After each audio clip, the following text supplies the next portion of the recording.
Hey guys, and welcome to a really exciting design diary. I'm Sarah Shira, also known as Imagine Landscapes Designs. As you guys know, I am a little gnome nutty.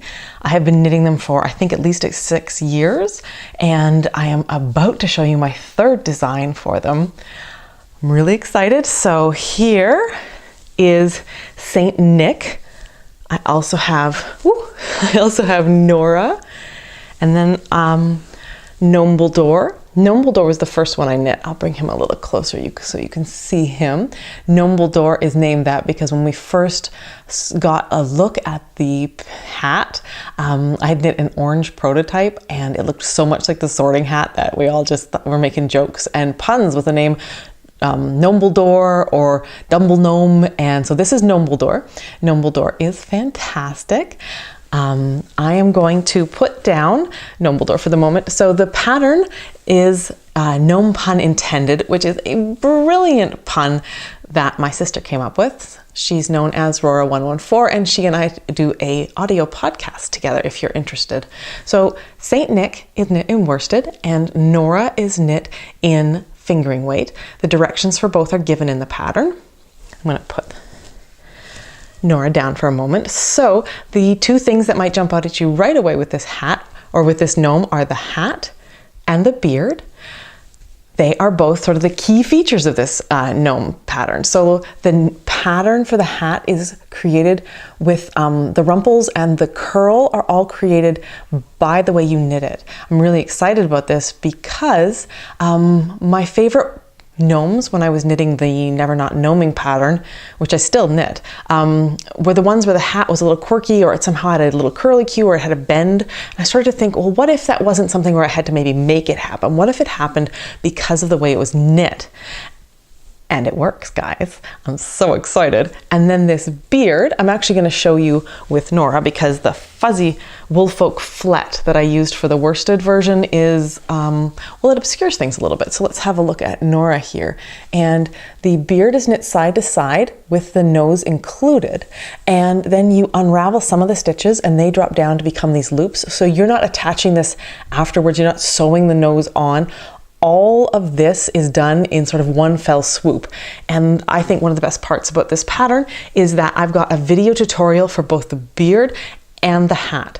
So the stitches and the way you go about creating those are both things I walk you through. If you guys know me, you probably know that I like to give backstories to all my gnomes. Obviously, Gnombledore's got his own multi-book backstory, and we don't need to talk much about his predilections and his interests, since you probably know him fairly well by now. But Gnora here, Gnora prefers the North Sea to the Mediterranean, loves cold water surfing. Saint Nick, on the other hand, can't get away on vacation very often, but he does have the best workplace culture going.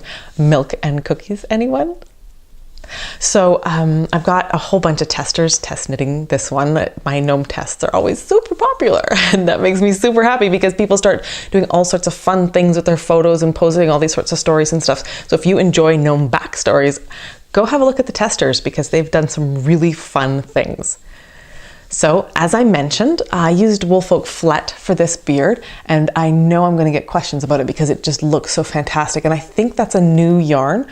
I live kind of in the middle of nowhere as far as yarn stores is concerned. And I discovered this yarn while I was in Vancouver, so I don't know to what extent this is just a new to me yarn or a new yarn, but flet. And the thing is, when this was knit up as a beard, I almost didn't want to unravel it. It was so squishy and whew, just really fabulous. One of the things you should know about me is that I don't like a lot of fussy working things together with toys. So when I write toy patterns, I try to make them as straightforward as possible and as easy as possible. So you knit the hat first, but then the body is picked up and knit down, so there's no sewing together.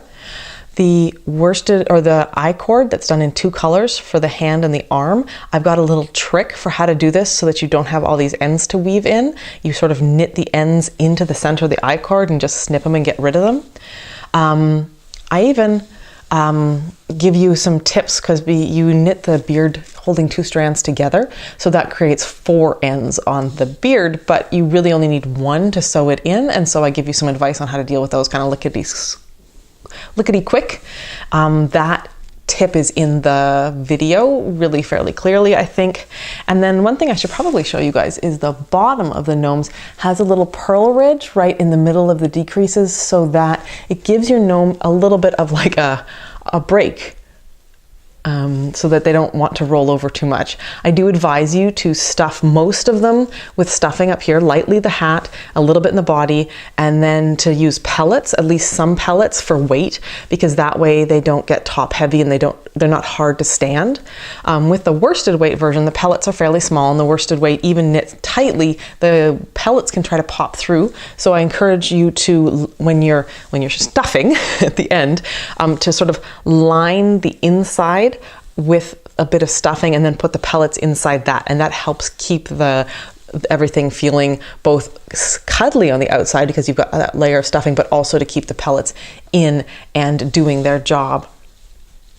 Let me see, what else can I tell you? I don't know. These are making me so happy, and I've knit 4. You'll notice I only have 3 in the video today. One's already gone and done his part for charity. It was in a charity auction.